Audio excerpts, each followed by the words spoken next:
Amén. Bueno, como dijimos, vamos a ir a los últimos 6 versículos de este último tema que estamos tocando, que es la preservación eterna o la perseverancia de los santos, o como ustedes lo quieran llamar. La cuestión es exaltar la fidelidad de Dios con esta doctrina, ¿no? Dios nos ha salvado y nos ha dado en Cristo la potestad de ser hechos hijos de Dios.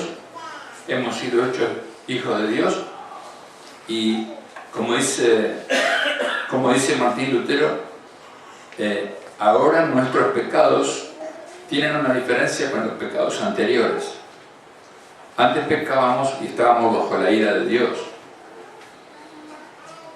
Ahora pecamos y sabemos que ya la ira de Dios no está sobre nuestra cabeza. Tenemos abogado. ¿No le ponen alegre?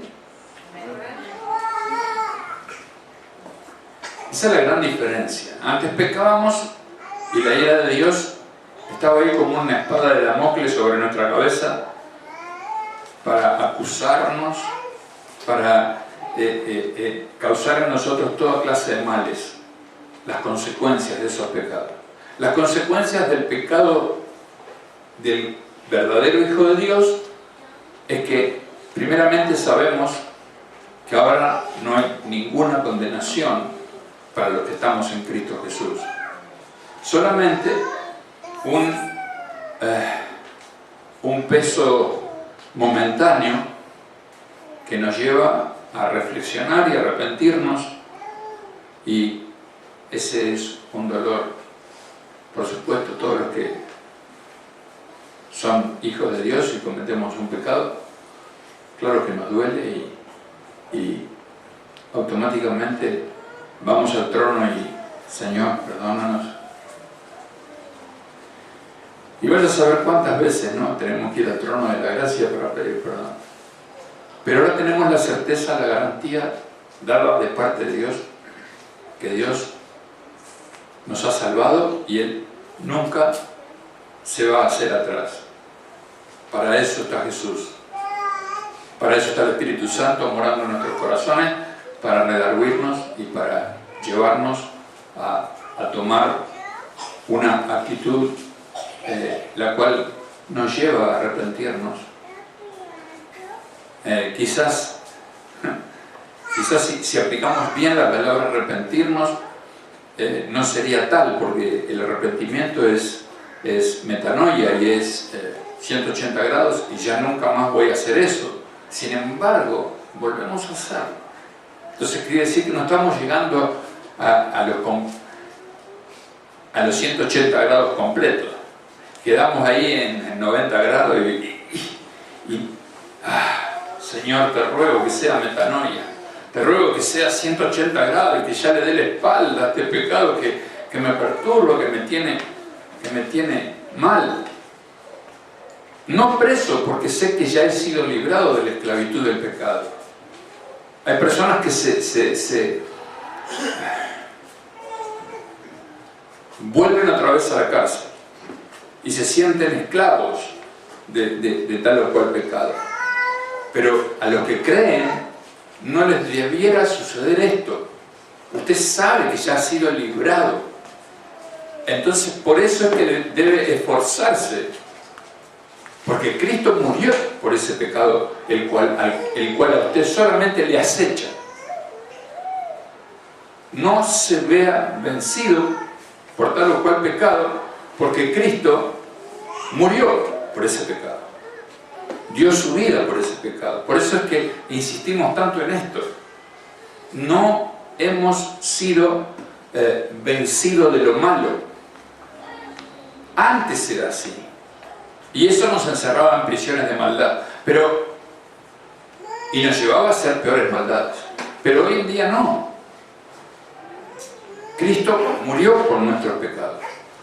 Por ende, nosotros debiéramos entender bien esto, y cuando viene el pecado del acecho, nosotros debiéramos echar mano de la vida eterna y resistir con el bien al mal. Y no dejarnos vencer. ¿Entienden esto, no? Vamos al primer versículo que está en Hebreos 6, versículo 17 al 20.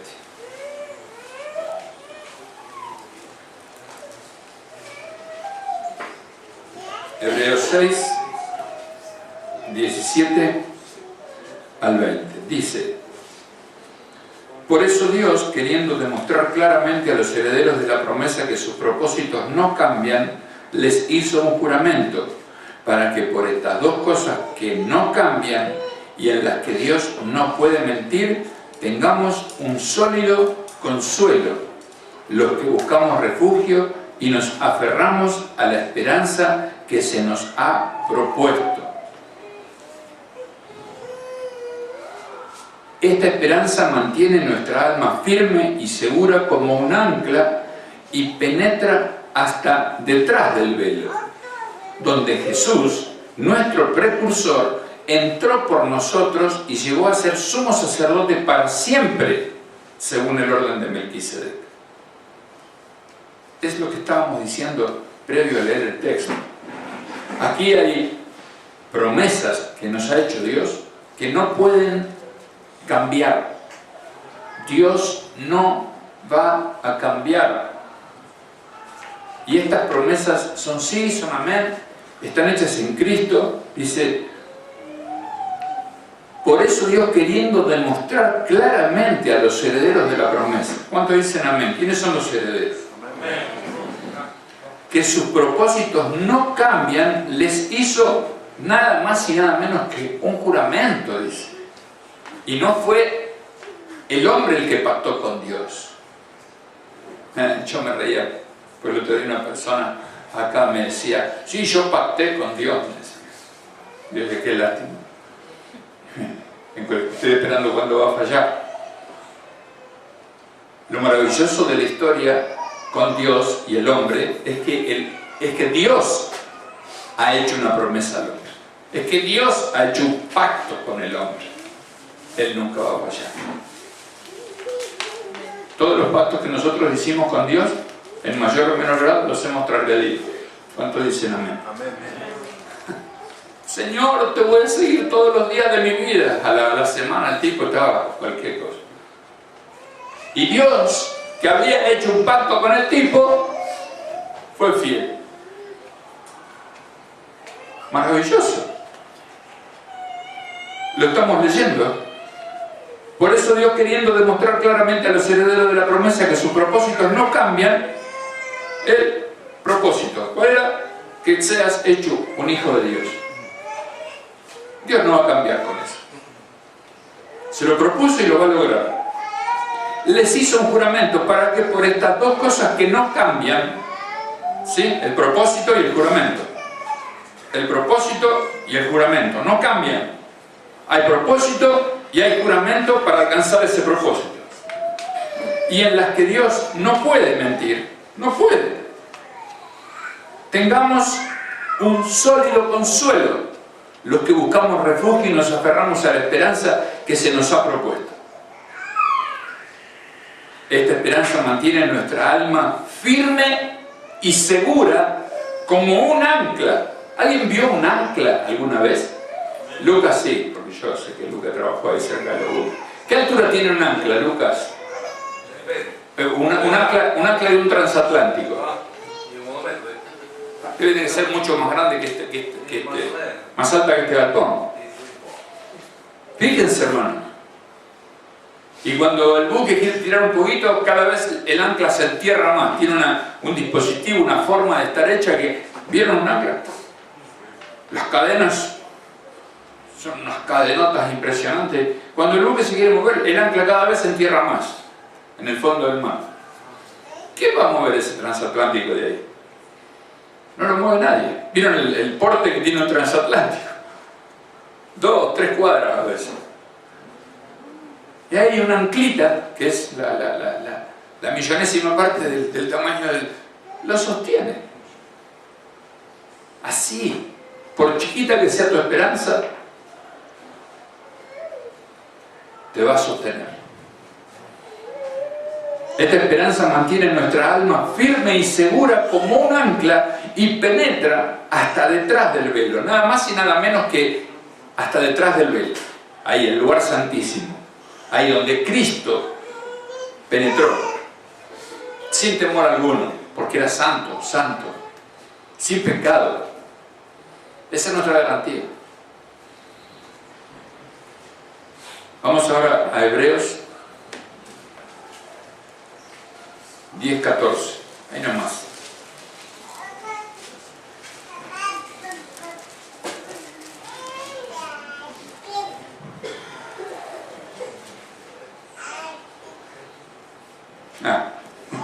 Uno de mis textos más. Él, por medio de una sola ofrenda, hizo perfectos para siempre a los santificados. Y acá quiero leerles un poco de esta Biblia de estudio, para los que no la tienen.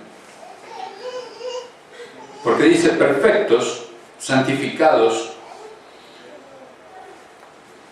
Martín Lutero decía, todo está perdonado por medio de la gracia, pero no todo está sanado por medio de este don. El regalo es derramado, la levadura está añadida y trabaja para remover el pecado que ya ha sido perdonado en la persona y para expulsar el huésped malvado, o sea, Satanás, que no tiene ya derecho de residencia. Mientras esto está sucediendo, el pecado es llamado pecado porque en su naturaleza es verdaderamente pecado, pero ahora es un pecado sobre el que no existe la ira de Dios. ¿Escuchó?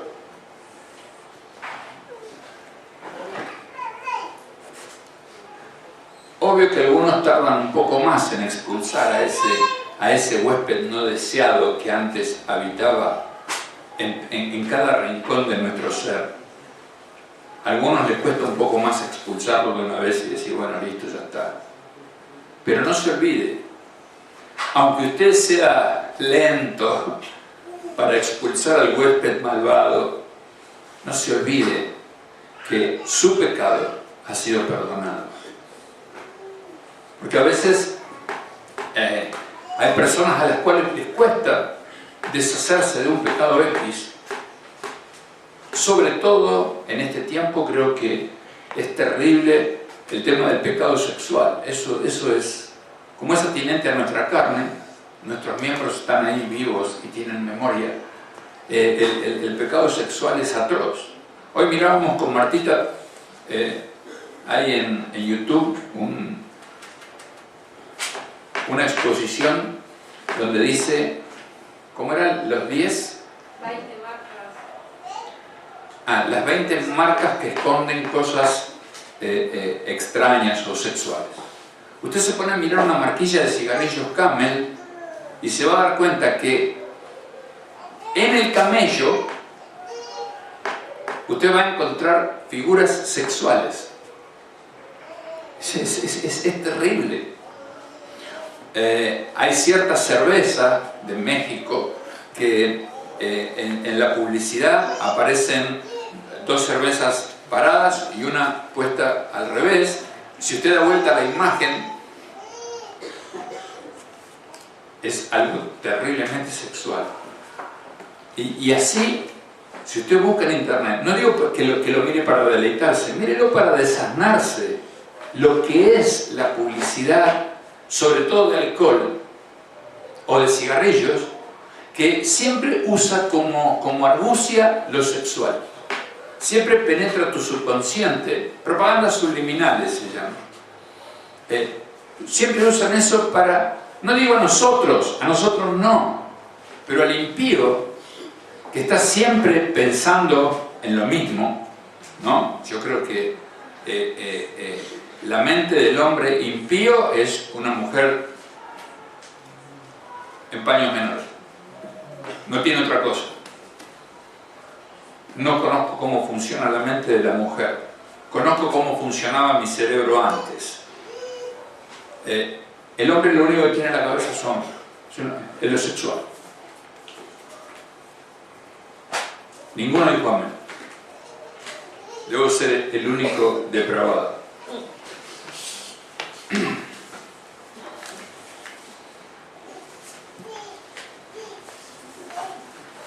Sé que intentaron engañarme.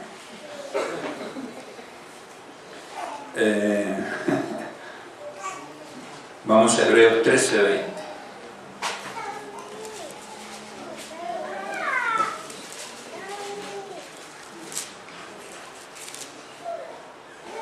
Hebreos 13, versículo 20, dice, 13, 20 y 21, dice que el Dios de paz, que resucitó de los muertos a nuestro Señor Jesucristo, el gran pastor de las ovejas, por la sangre del pacto eterno, los capacite para toda buena obra, para que hagan su voluntad y haga en ustedes lo que a Él le agrada, por medio de Jesucristo. A Él sea la gloria por los siglos de los siglos. Amén. Amén. ¿Cuántos creen esto? Que el Señor nos va a capacitar para hacer todo lo que a Él le agrada. Amén. Ahora, ¿alcanza con que seamos capacitados? No. Yo puedo ser capacitado, pero si no me instruyo acerca de qué es lo que a Dios le agrada, puede que haga cosas muy mal hechas. Tengo la instrucción, pero no sé qué es lo que no sé cuáles son las cosas que a Dios le agrada. O sea, a mí me instruyen para ser un mecánico de auto, por ejemplo, de determinada marca, Ford, por ejemplo. Pero yo no tengo un manual de Ford. Sí, me instruyeron para ser mecánico, pero si no tengo el manual no conozco el Ford. Sé cómo se agarra una llave, sé apretar, sé aflojar, pero necesito los planos. Necesito tener los planos de cómo debe ser mi vida cristiana. ¿Dónde lo encuentro?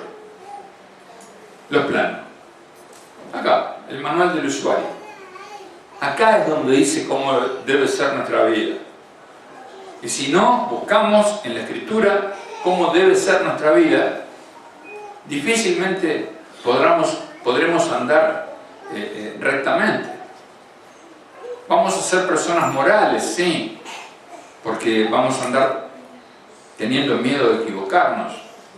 Pero muchas veces el miedo nos hace alejar de Dios y nos convertimos en legalistas. Tenemos que andar en tal novedad de vida, en tal temor de Dios, que nos acerque cada vez más a Dios y sin temor, sin miedo, para usar las palabras bien diferenciadas. Concluimos, y creo que nos pusimos de acuerdo en que el temor nos acerca a Dios y el miedo nos aleja de Dios. No le tengamos miedo al Señor, conozcámoslo. No le tengamos miedo al pecado tampoco.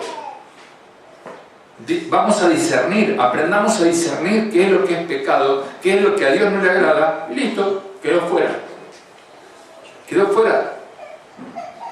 No nos alcanza con ser moralistas, no nos alcanza con ser legalistas. ¿Qué tenemos que ser? Dependientes. Dependientes de la gracia de Dios. Dios nos da gracia y nunca va a fallar. Si dependemos sola y exclusivamente de Dios, en el momento que lo necesitemos, vamos a tener la asistencia plena del Espíritu Santo.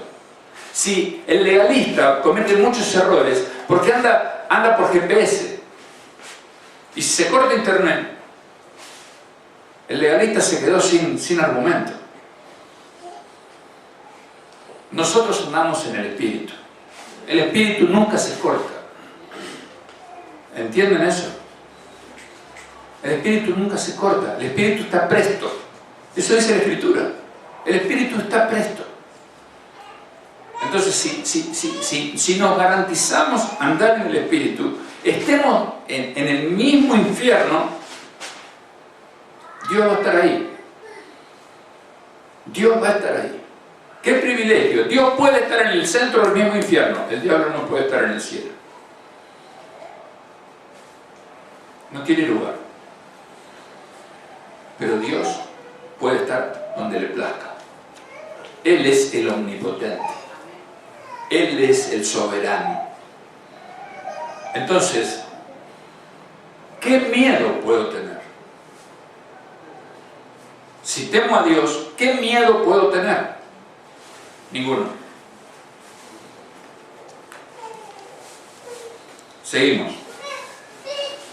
Primera de Pedro 1.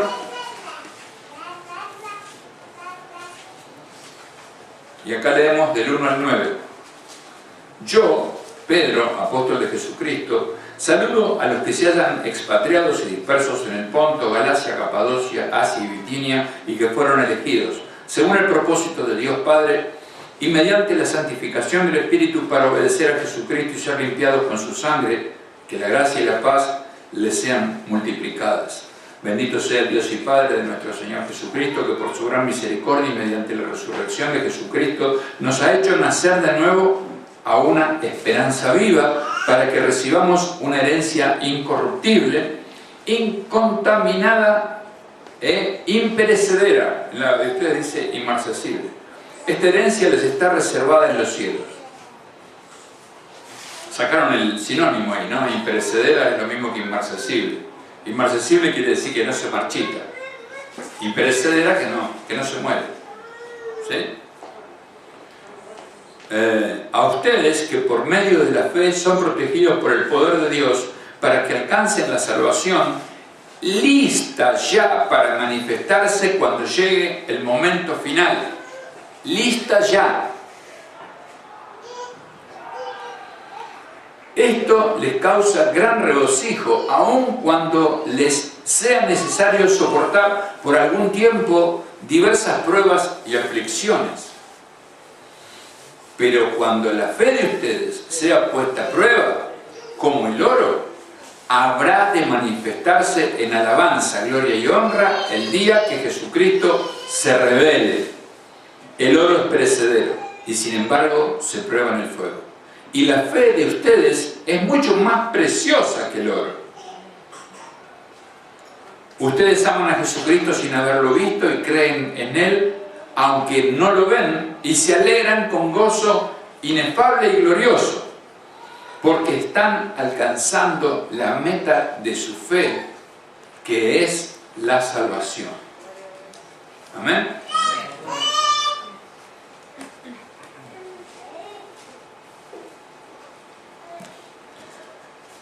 Escuchen, está muy bueno. Solo la interpretación de 2 versículos quiero leerles. Pedro escribe a cristianos que luchan porque viven en este mundo, cuando en realidad son ciudadanos del cielo. Les recuerda de su elección en Cristo y de sus dones de perdón, vida y salvación. Aparte de la gracia de Dios en Cristo, este mundo pecaminoso no tiene esperanza en medio de las tribulaciones, persecución y la muerte eterna. Dios, por medio de su Hijo, trae reconciliación y perdón de pecados para todos los que creen por gracia mediante la fe en Cristo como Salvador. En Él tenemos gracia y paz. Señor Jesucristo, gracias por redimirme y hacerme un ciudadano celestial. Amén. Esta que estoy leyendo, Miguel, vos que tenías interés de tener una Biblia de estudio, es la Biblia que te habíamos recomendado. Primera de Pedro 5:10.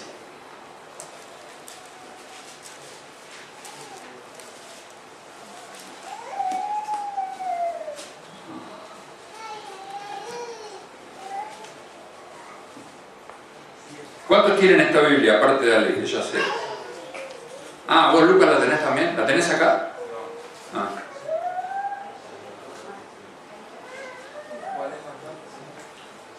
Esta es... Casti también la tiene, ¿no?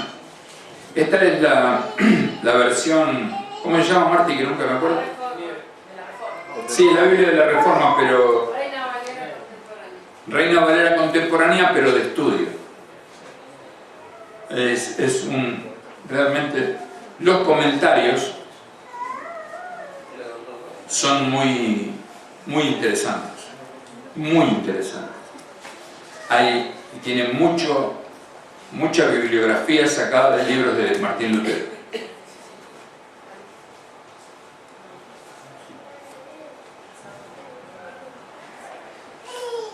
¿5:10? ¿Estamos? Pero el Dios de toda gracia, que en Cristo nos llamó a su gloria eterna, los perfeccionará, afirmará, fortalecerá y establecerá después de un breve sufrimiento. Les leo lo que dice esta Biblia acerca de este versículo. Dios cuidará de todas nuestras necesidades aún en medio de la persecución. Este último pasaje es muy consolador para todos los cristianos que sienten y experimentan un pequeño destello de la gracia divina y la salvación eterna, o las anhelan fervorosamente, pues saben que Dios ha encendido en su corazón este comienzo de la verdadera santidad, y que además los fortalecerá y los ayudará en su gran flaqueza para preservarlos. Justamente estamos hablando de la preservación de los santos, para preservarlos en la verdadera fe hasta el fin. Es hasta el día de Cristo, hermano. No es por un ratito o mientras te duren tus sentimientos y tus emociones. Esto es hasta el día de Jesucristo. Estoy hablando del último y gran día, cuando Cristo venga por nosotros.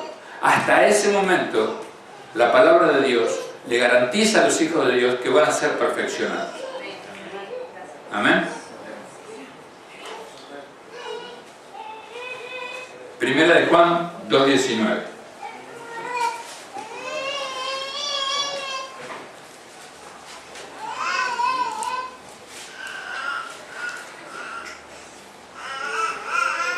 Primera de Juan 2:19. Voy a leer el 18. Hijitos, han llegado los últimos tiempos, y así como ustedes oyeron que el anticristo viene, ahora han surgido muchos anticristos.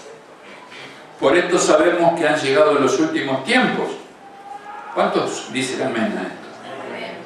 No, que escuchen la gente que escucha por internet. Amén. Ahí está. Pues, tengo una gana de nombrarlos, pero bueno. Ellos salieron de nosotros, pero no eran de nosotros. Si hubieran sido de nosotros, habrían permanecido con nosotros. Pero salieron para que fuera evidente que no todos son de nosotros. Amén. Leo un versículo más. Pero ustedes tienen la unción del Santo y conocen todas las cosas. ¡Wow! ¡Qué alentador es esto!